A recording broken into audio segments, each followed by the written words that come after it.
Given the large number of crimes that have come to light in Nova Scotia recently in the Catholic Church, and what's happened globally in the Catholic Church worldwide, and even the acknowledgement up to the Vatican of crimes against children, it's hard to believe that the numbers are declining. Is it possible that your research is simply not uncovering what's in fact going on? You raise an important point that there is a large, what we refer to as a dark figure of crime, which means that a number of these crimes are not reported. So in the case of sexual abuse, about 80 to 90% of crimes are not brought forward to the authorities.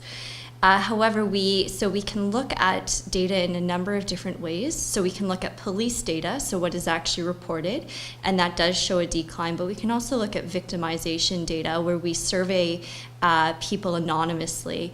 And even from that victimization data, we also see a decline. So when you're looking at victimization data, do you think you can trust it? There's always going to be the, I guess it's a sensitive topic, people may not disclose, but when it's anonymous, it's self-report, I do have greater faith in that type of data because people are anonymous, and as opposed to having to go and file a police report and go through the criminal justice system. I would expect that that would be, and we know from data that that is very hard for victims to do. What would contribute to a decline? It's a great question. So these are much wider trends. So we don't have great answers or a clear answer. There could be a multitude of different factors. So for example, we have better rehabilitation programs that are offered in prison and custody for people. We have been shifting the focus to prevention as well in terms of before people offend, what can we do to support those who are struggling, who are at risk?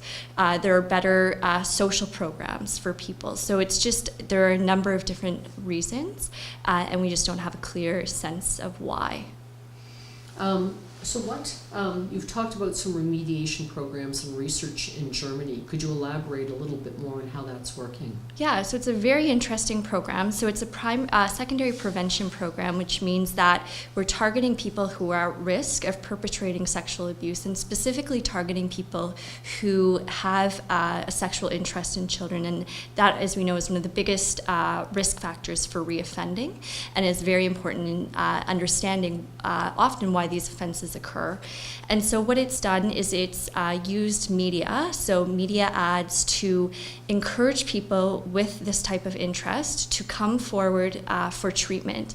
And the idea behind the message is that you're not responsible for your sexual interest, but you are responsible for your sexual behavior. And so there's a way for these individuals to come forward so that we can help them manage their sexual interest so that they do not go on to commit an offense. Is this research being applied anywhere in North America or Canada? It's very difficult to do in North America because of many of our laws around mandatory reporting of childhood sexual abuse. So what this means is that, so I've been trained as a clinical psychologist. If one of these individuals came into my office and disclosed this interest, if they have children in the home or they're in contact with children, I need to make a report potentially to Children's Aid Society because if that person is at risk.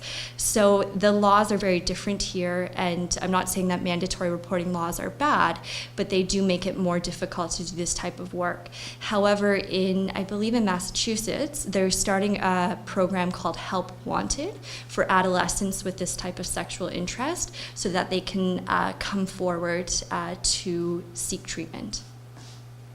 Thank you. Thanks.